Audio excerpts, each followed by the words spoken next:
Leadership File on Premier. Welcome to the show which talks to Christian leaders about the topics that really matter. I'm Andy Peck. I'm joined this week by Simon Farris and Bridget White. Simon and Bridget serve with Bristol Underground Church and have seen God move in amazing ways on the streets of Bristol. I phoned them at Simon's home. So welcome, Simon, to the Leadership File. Welcome, Bridget. Thank you. So first of all, perhaps you could tell us about your ministry and how you started and how things became involved. Well, basically, it's street evangelism at the moment. We met about 7 or 8 years ago. We were asked to run a drop-in for the homeless. And after 4 years of that, Bridget was given a word to leave and to go fully onto the street and take what comes from it. And we evangelized Gothics and teenagers in parks around Bristol and Bath, and had a phenomenal harvest, totally due to God, of about 1,300 who got saved, who called on the name of the Lord for a place in heaven. So, you were involved in a church at this point, prior to this word? Well, we used to run meetings at the Shepherd's Tent, the drop-in. I used to give them communion, and we actually baptized 16 of them. That was called the Shepherd's Tent. And then we set up the Bristol Underground Church, which is sort of a house church come street church for the street work. Right. And tell us a little bit about your background, just to give listeners a little bit of context. Well, I studied law at Cambridge and then went on to train to be a solicitor. But it was at that time that I got interested in God, in Jesus, and I discovered about the Great Commission. And I was looking for what to do with my life at law school, because I really wasn't happy being a solicitor. It wasn't very interesting. And when I learnt about the Great Commission, I decided yes, and I knew that was exactly what I wanted to do, and I've been doing it ever since, 20 years ago. And Bridget, your testimony up to this point? Yes, I come from Ireland. Obviously, I was brought up as a Catholic, and when I came over here, I sort of got into a Christian church, started studying the Bible for the first time, because I never had access to a Bible in Ireland. And obviously I got involved in evangelism and was working in a church, a free church, where evangelism was, always very front line. And I worked with children in the Sunday school. And so that was my introduction to becoming a Christian and, evangelizing. And do you remember the moment when you had received this word to go onto the streets? Yes, we'd ran the Shepherd's Tent, which was like a church for the homeless, for 4.5 years, and we fed them and looked after them. And when that was coming to an end after 4.5 years, then God showed me a bunch of youth down in College Green in Bristol, and there were hundreds of them, all dressed in Gothic and drinking and all kinds, and God said, go there. And so that's where we went, and we brought tracts and books, UCB, the Book of Hope, and we reached the youth on the street for a long time, and it really worked. So you've started to describe a little bit about the area in which you work. Perhaps, Simon, you could unpack that a little bit more for people outside of Bristol who don't know too much about it. Right.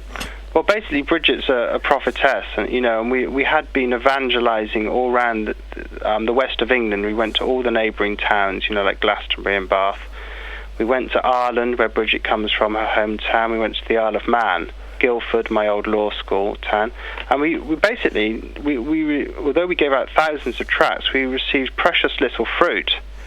And then looking back on what happened when Bridget said that we were, told to go to this College Green, which is the park in the centre of Bristol, I see it as like, when Jesus said to the disciples, cast your net on the other side of the boat. Yep. And they caught 153 fish.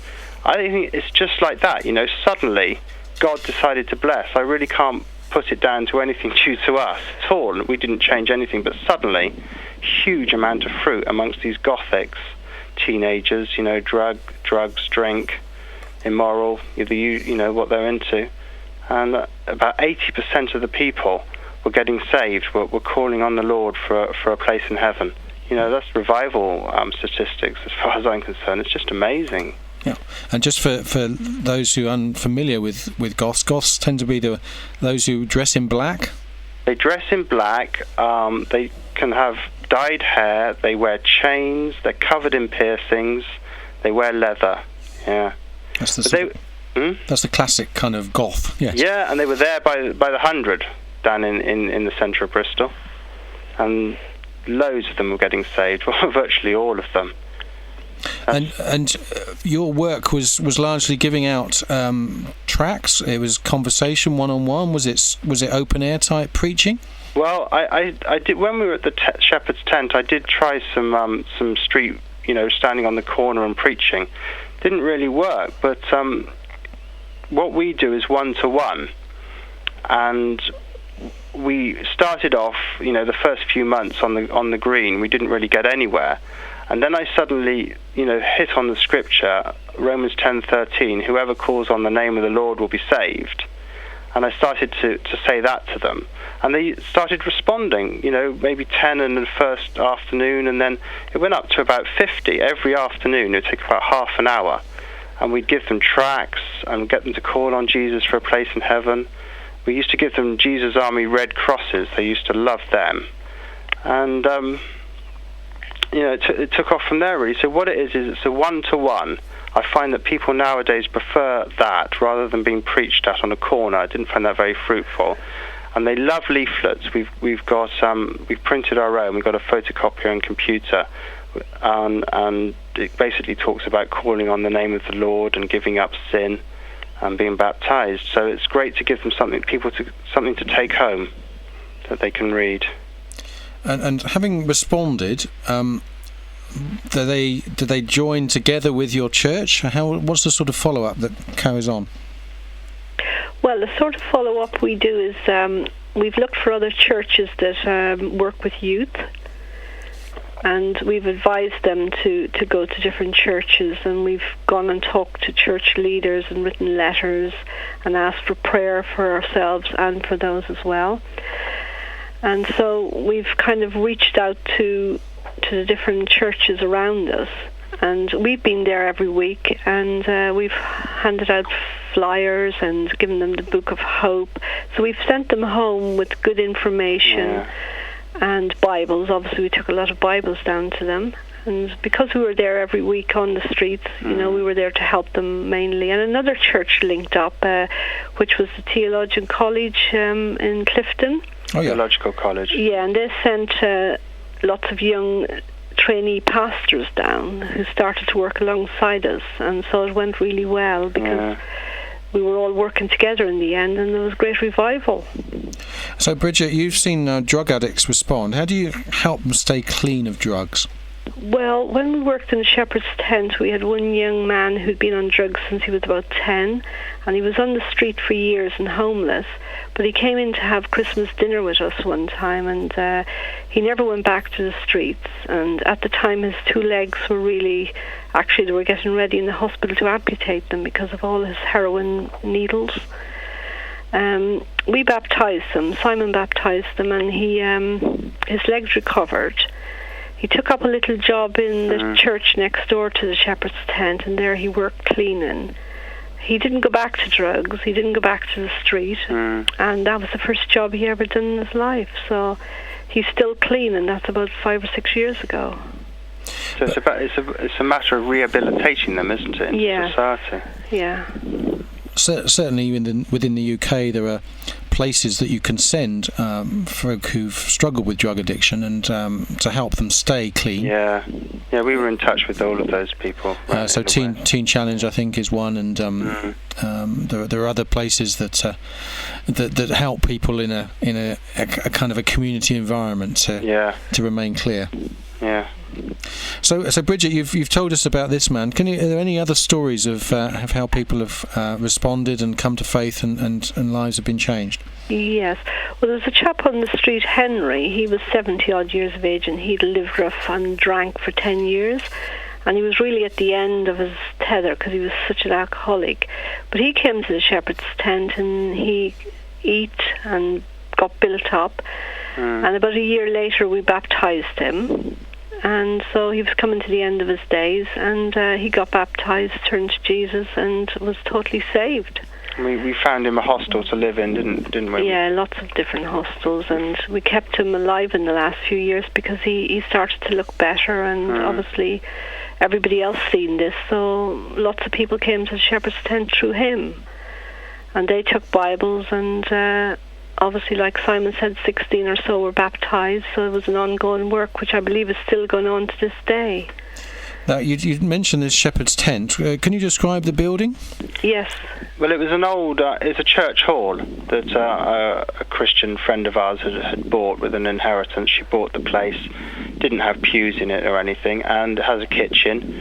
And we used the kitchen, set up tables 2 or 3 days a week, and the poor would come in, and we would have a meal with them. We'd all sit down with a big stew and preach the gospel for the whole, for an hour or so, and give them loads of literature.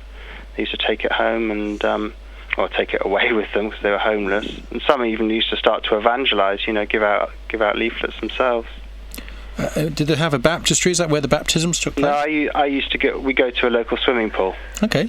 Yeah, book a pool. The people are fine about that, and the guys wear a t-shirt. You're listening to The Leadership File with me, Andy Peck. I'm joined this week by Simon Farris and Bridget White, talking about their experience of street evangelism in Bristol. We'll be back. Welcome back to The Leadership File with me, Andy Peck. I'm joined this week by Simon Farris and Bridget White. They're talking about their experience of street evangelism in Bristol and how God has been at work, particularly amongst those in the Goth community. Many people... in other words, street pastors up and down the country who are seeking to help, and I'm not by this question implying that they're not doing a good job, but many of them find it very hard work in terms of response. And of course, within the Christian church, people have been leaving the church and giving up on Christianity. So it's very heartening to hear that that you're seeing this sort of response. So I know. Well, that's just what I want to talk about, because I really want to encourage Christians across this country to go out and evangelize, because, bearing in mind what's happened with us when we're finding 80 or even more talk to a group, and maybe 9 out of 10 of them will call on the name of the Lord. And, having done it for years, I've found that works. What we do is we go straight up to them now and say, would you like a place in heaven? Offer them a tract, offer them a cross, and that they're interested in that. That when you mention heaven and getting a place in heaven, the teenagers are wide open. I really believe it's a time, in the Western world where teenagers are ready. This is what we found. So I would say, go out in a pair with Christians. It always seems to be better together because, Jesus sent them out in pairs originally. Go get some tracts. I've got a computer photocopier. We make our own. Also, you can get booklets from people like Scripture, Gift, Mission, Life Words. You can get them from UCB. You can get follow-up booklets. You can get them from RBC Ministries. You can get loads of free literature as well. So go with some literature, and that opens people up. But I would say, I go out on my own sometimes when Bridget's not with me, and I go out, in the evening as well when it's dark. And I meet Satanists, who are going into the local pub. They have it tattooed on their arm, long hair, who people might think are the most frightening of all. But I get great conversations with them, and they call on the Lord, and they take literature, and we have really good spiritual conversations. So I would say, please God, may these people not be afraid that they're Christians, because it's not as bad as all that. Well, I was going to ask the question. I mean, many people would admire the courage you have to take the gospel to the streets, and some would basically say, well, this isn't going to work in my town. I mean, it's all very well in Bristol City, but actually where we are, this ain't going to work. So what's your response to those sort of folk? Well, I mean, Bristol, I think, can be one of the darkest areas. We've got a massive Gothic scene here, loads of homeless. I think it's second only to London. There's places where they have these, rock music gigs in the centre. So I would say if it's going to work in Bristol, it's going to work anywhere. And it worked in Bath. You know, we went to the shopping centres in Bath. Again, the same percentage getting saved, 8, 9 out of 10. We went to a neighbouring town called Nailsea. Again, we went to the park, and loads of these younger teenagers were calling on the name of the Lord. So I would say it will work. It will work in your neighbourhood. You know. Of course, yeah. It will. But you've also said that this is a particular time. It seems the Lord had been honoured your faithfulness, and so there's a sense also in which sometimes the ground can be hard, as it were, and you have to keep sowing in order to reap in due course. Yeah, God did give me a word from Scripture where it says, "Break up the fallow ground, do not sow amongst thorns." So the bit about thorns is go to the fruitful people. I believe I'm seeing that the fruitful people are the teenagers. Bridget had a word when who was that guy who came to the Pip and J church, that ex-murderer? Well, he used to work in the streets over in America. Teen Challenge. And I forget his name right now, but he used to work on the streets, and he left a word when he came to Pip and J in Bristol a couple of years ago. Nicky Cruz. He wrote a book, and Run Baby Run. He said, it's now with the young children. They're the ones that's going to turn their fathers and people back to God. So he gave a word about going out and reaching the young. And it was at that moment God spoke to me and said, this is what I want you to do now. And so that started me sort of looking round. And it was soon after that I saw College Green and all the youth out there. And God said, go there. You know, cast your net out there. And that's what happened. It worked. God was in it. Tell me a bit, Bridget, about the process of follow-up. You've hinted already that you try and connect with other churches. How easy is that? It's not always easy because when you're out on the street and you're having a tough time sometimes and you're reaching all these young people in the church don't always identify. They don't identify with what it's like for the youth that are out there without any information. And they're finding drugs and all kinds of things on the street to occupy them because they are searching for spirituality and mostly finding the wrong ones. So when we go out and we reach them and then we go back to the churches and talk to youth leaders and people and say, they really need help, it's almost like they can't really identify. So really we would advise them to go out themselves and become a part of that outreach. Get to know the youth, get to see what it's like and what the needs are. So rather than linking them in, we need to bring the youth leaders and the pastors out. And many pastors were really very good and came out and met us on the street and often came for many weeks and got involved and talked to the youth and were really blessed. So we hope that that's still going on in some places. The youth are still being met by the pastors and the youth of these churches. But we continue to do all we can when we're out on the streets. You mentioned that particular challenge. Are there other challenges you faced? Yes. At one time, Simon's coat was set alight when we first started. I looked around and I seen him going up in flames. And I went to put him out, and then I started to go up in flames, and that was the type of thing they used to do when we first went down there because they didn't really know what we were all about. But, there was lots of times when we seen a young chap all made up, and he was reading out of some Bible. It wasn't really a Satanist Bible. It was a Satanist Bible, and he looked really dark. And God said to me, if you will lift your hand and pray for him, I'll deliver him right now. So I lifted my hand and prayed, and we seen him a few weeks later. The makeup was gone, and he come and accepted Jesus. Wonderful. So God was very, very good to us in those days down there. We seen a young chap baptized, and many more came in and changed their way of life. You obviously have a sense of conviction of God's calling that has able to overcome, coats being set on fire, which many people, frankly, would have given up at that point. Yeah, well, God told me 10 years ago to street evangelize full time. I told you I wasn't interested in being a solicitor, and it was 10 years after getting baptized and learning about the Great Commission that God told me to do this full time. So I am anointed. I know I'm anointed to do it, and Bridget is called to do the work of an evangelist. weren't you, Bridge? That's Yes, the word you yes. were given. But sharing the gospel is open to all, and the bit about their hostility at the beginning, I agree that might be tough. Might be tough, but they were all won over, and Jesus did say, go and teach all nations, baptize them. So, I would say, don't, for Christians, do not be afraid, because God is with us, and it is a commanded work, and so God is with it, and being a fisher of men. So what I believe God said to me a few years ago was, if you don't preach Jesus to someone, you're not loving them. So evangelism can come in in every area. I do it, street evangelize, but many work in offices. I was working for a solicitor in the City of London before. I just used to go out in my lunch break, and obviously there's a ministry of people talking to their work colleagues. So what we as Christians want to do, don't we, is to use every opportunity to preach Christ to people and try and get them saved. So what have you learned about leadership?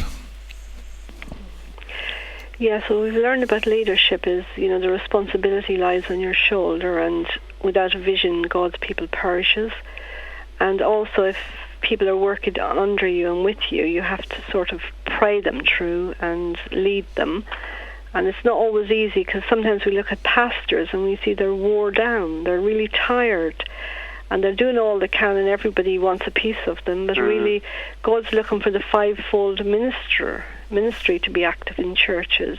And if the fivefold ministry was active in every church, then I think the pastors would rise up and not get so tired. Because recently I seen a pastor who was asleep, and a year later I went back, and he was still asleep in the same chair. Obviously, he just looked so wore out, and I said to God, this is terrible. He looks so tired and wore down. And then God said, the pastors are going to sleep. They're really tired, and it's time for the fivefold ministry to take place in churches, so that you can sort of leap up like eagles and not be sort of tired and pushed down. And then the word came to mind, if my people who are called by my name will humble themselves and pray, then will I heal their land. So this is the encouragement that both Simon and I would like to give to churches wherever we might get invited in the future, which would be to pray for the pastors, and that the fivefold ministry would take place in the church, and then things will happen. And by fivefold, you're meaning the apostle, the prophet, Absolutely. the pastor, the teacher, and the evangelist. Yeah. Yes. Yeah. So As found in Ephesians 4. Yeah. Sorry? As found in Ephesians 4. Yeah, that's right. So people are wondering. 4:11. Yeah. Fantastic. Well, it's been terrific to chat with you and to sense your enthusiasm, to hear about this fruit, and may God continue to bless you as you continue to serve Him in this needy area. Amen. Thank you very much, Andy. You've been listening to the Leadership File with me, Andy Peck. I was joined this week by Simon Farris and Bridget White, involved in the Bristol Underground Church. They were talking about their experiences of seeing God move on the streets as they sought to share their faith.